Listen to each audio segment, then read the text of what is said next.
ভারতে চিকিৎসা করাতে গিয়ে নিখোঁজের ৮ দিন পর ঝিনাইদহ ৪ আসনের সংসদ সদস্য আনোয়ারুল আজিম আনারের মরদেহ উদ্ধার করেছে কলকাতার পুলিশ। বুধবার সকালে কলকাতার নিউ টাউনের একটি ফ্ল্যাট থেকে তার লাশ উদ্ধার করা হয়। সন্দেহভাজন ২ জনকে আটক করা হয়েছে বলে জানিয়েছে স্থানীয় গণমাধ্যম। তবে মৃত্যু কিভাবে হয়েছে সে বিষয়ে বিস্তারিত জানা যায়নি। গত ১২ মে চিকিৎসার জন্য পশ্চিমবঙ্গে যান আনার। এরপর থেকেই তার সঙ্গে যোগাযোগ করতে পারছিলেন না পরিবারের সদস্যরা। পরে তাকে নিখোঁজ দেখিয়ে আইনি ব্যবস্থাও নেওয়া হয়। তার মরদেহ উদ্ধারের খবর শুনে কালীগঞ্জ আওয়ামী লীগ কার্যালয়ের সামনে ছুটে আসেন নেতাকর্মীরা। প্রিয় নেতাকে হারিয়ে কান্নায় ভেঙে পড়েন তারা।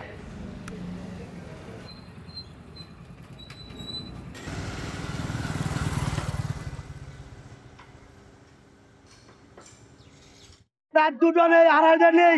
আমরা এমনও শুনেছি যে উনি বিভিন্ন ইউনিয়নের হাত কাটিয়েছে। উনি সারাদিন পাশে থেকেছে। সংসদ চলাকালীন সময় ছাড়া উনি বাড়ির মাথা দিয়ে ঘুমায়নি। আনোয়ারুল আজিম আনার শুধু একবার না, ৩বারের এমপি এবং অত্যন্ত জনপ্রিয় এমপি।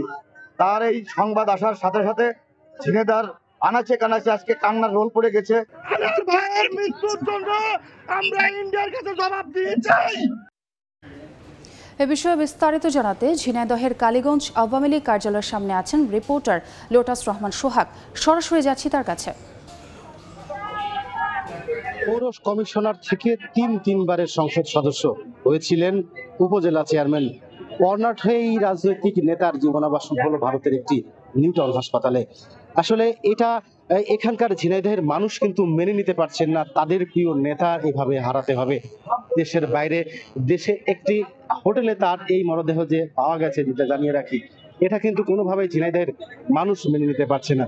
আজকে যে সকালে কলকাতায় যে নিউটাউন এলাকার একটি ফ্ল্যাটে তার মরদেহ পাওয়া গেছে, এর পর থেকেই ঝিনাইদহের তার বাসভবন এবং রাজনৈতিক দলের সামনে বিভিন্ন গ্রাম, বিভিন্ন এলাকা থেকে নেতাকর্মীরা ভিড় করছেন তার পরিবারের সদস্যদের সমবেদনা জানাতে।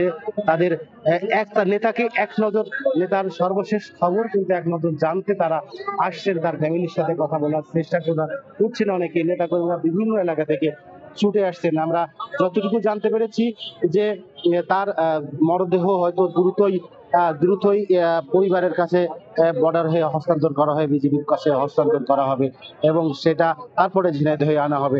তো নেতাকর্মীরা দাবি করেছেন যে তার এই মৃত্যুর সঠিক কারণ কিন্তু তারা জানতে চায়। তারা কেন এই নেতার নিখোঁজের ৬ দিন পর তার মরদেহ একটি হোটেলের বিপক্ষে পাওয়া গেল, সেই ঘটনা কিন্তু তারা জানতে চাই। তো নেতাকর্মীরা আসলে এমনকি বলছেন যে গত ১২ তারিখে তিনি ভারতে চিকিৎসার জন্য গিয়েছিলেন এবং তারপর এক গোপাল বিশ্বাস নামের এক পরিচিতের বাড়িতে তিনি ছিলেন। এরপর থেকে তিনি কিন্তু সেই সময় সদা হাস্যোজ্জ্বল ছিলেন, আমরা সর্বশেষ যেটা জানতে পারছি। এবং ১৬ মে থেকে তার ফ্যামিলি সহ কলকাতায় যারা পরিচিত আছে তাদের সাথে সকল প্রকার যোগাযোগ বন্ধ রয়েছে। এবং কলকাতায় যিনি তার পূর্ব পরিচিত গোপাল বিশ্বাস ছিলেন, তিনিও কিন্তু কলকাতা থানায় মিসিং ডায়েরি করেছিলেন সর্বশেষ তার যেই অবস্থান ছিল। কিন্তু এরপর থেকে কিন্তু তার কোনো খোঁজ, তার ফোন বা তার ভারতীয় যে নাম্বার ব্যবহার করতেন সেটাও কিন্তু তারা বন্ধ পেয়েছে। এবং সর্বশেষ যেই মেসেজটা হোয়াটসঅ্যাপে এসেছিল যে দিল্লিতে পৌঁছেছি, সঙ্গে ভিআইপিরা আছে, এটাই তার হোয়াটসঅ্যাপে সর্বশেষ মেসেজ ছিল। তো নেতাকর্মীরা ধারণা করছেন এই মেসেজ হয়তোবা এই মৃত্যুর সাথে যারা জড়িত বা সেই সময় ছিলেন তারা কিন্তু এটা দিয়েছেন, কারণ যেহেতু কাল কলকাতার নিউটাউন এলাকায় তার মরদেহ পাওয়া গেল।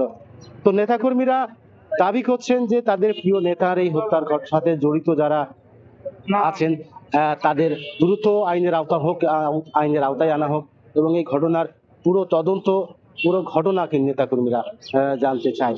আপনাদেরকে জানিয়ে রাখি যে সংসদ সদস্য আনোয়ারুল আজিম আনার ৩বারের সংসদ সদস্য ছিলেন এবং তিনি একজন জনপ্রিয় নেতা ছিলেন। মানুষের উপকার করতেন, মানুষের বিভিন্ন সমস্যায় কিন্তু মানুষের দ্বারে দ্বারে নিজেই ছুটে যেতেন। তো এই ছিল আমার কাছে ঝিনাইদহের কালীগঞ্জ থেকে সংসদ সদস্য আনোয়ারুল আজিম আনারের মৃত্যুর সর্বশেষ। পরবর্তীতে হয়তো আমরা আরো আপডেট জানাতে পারবো। সরাসরি যুক্ত ছিলাম ঝিনাইদহে। কলকাতায় ঝিনাইদহের এমপি আনারের মরদেহ উদ্ধারের খবর সরাসরি দেখতে ভিজিট করুন সময় টিভির ফেসবুক পেজে।